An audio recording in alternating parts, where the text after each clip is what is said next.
America అధ్యక్షుడు Joe Biden మతిమరుపు, తడబాట్ల కారణంగా నిత్యం వార్తల్లో నిలుస్తూ నెట్టింట్ల విమర్శల పాలవుతున్నారు. ఏదో ఒక పొరపాటు చేస్తూ మీడియాకు చిక్కుతున్నారు. తాజాగా మరోసారి ఆయన టంగ్ స్లిప్ అయి వార్తల్లోకి ఎక్కారు. సమయానికి పాలస్తీనా ఉగ్రవాద సంస్థ హమాస్ పేరు గుర్తురాక దాన్ని ప్రతిపక్షంగా పేర్కొన్నారు. ఇందుకు సంబంధించిన వీడియో ప్రస్తుతం వైరల్ అవుతోంది.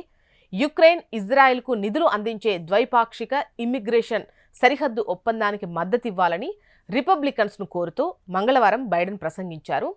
ఆ టైంలో ఇజ్రాయెల్ హమాస్ మధ్య బందీల విడుదల చర్చల పురోగతి గురించి అధ్యక్షుణ్ణి మీడియా క్వశ్చన్ అడిగింది. మీడియా ప్రశ్నకు బైడెన్ స్పందిస్తూ హమాస్ పేరు గుర్తురాక చివరకు తడబడుతూ ప్రతిపక్షంగా పేర్కొన్నారు. ప్రతిపక్షం నుంచి ప్రతిస్పందన వచ్చింది అంటూ చెప్పుకొచ్చారు.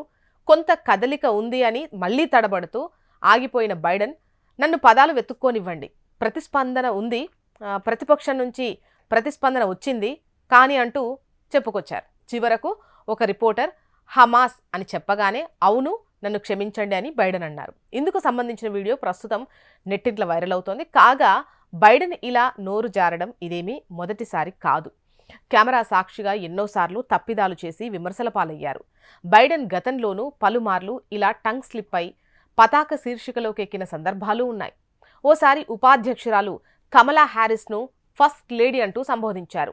సాధారణంగా అమెరికా అధ్యక్షుడి భార్యను ఫస్ట్ లేడీగా వ్యవహరిస్తారన్న విషయం మనకు తెలిసిందే. అయితే ఉపాధ్యక్షురాలిని అలా సంబోధించడం అప్పట్లో తీవ్ర చర్చనీయాంశమైంది. అదేవిధంగా గతంలో ఓసారి యుక్రెయిన్ అధ్యక్షుడు జెలెన్స్కీ పేరును పలకబోయి రష్యా అధ్యక్షుడు వ్లాదిమిర్ అని సంబోధించారు.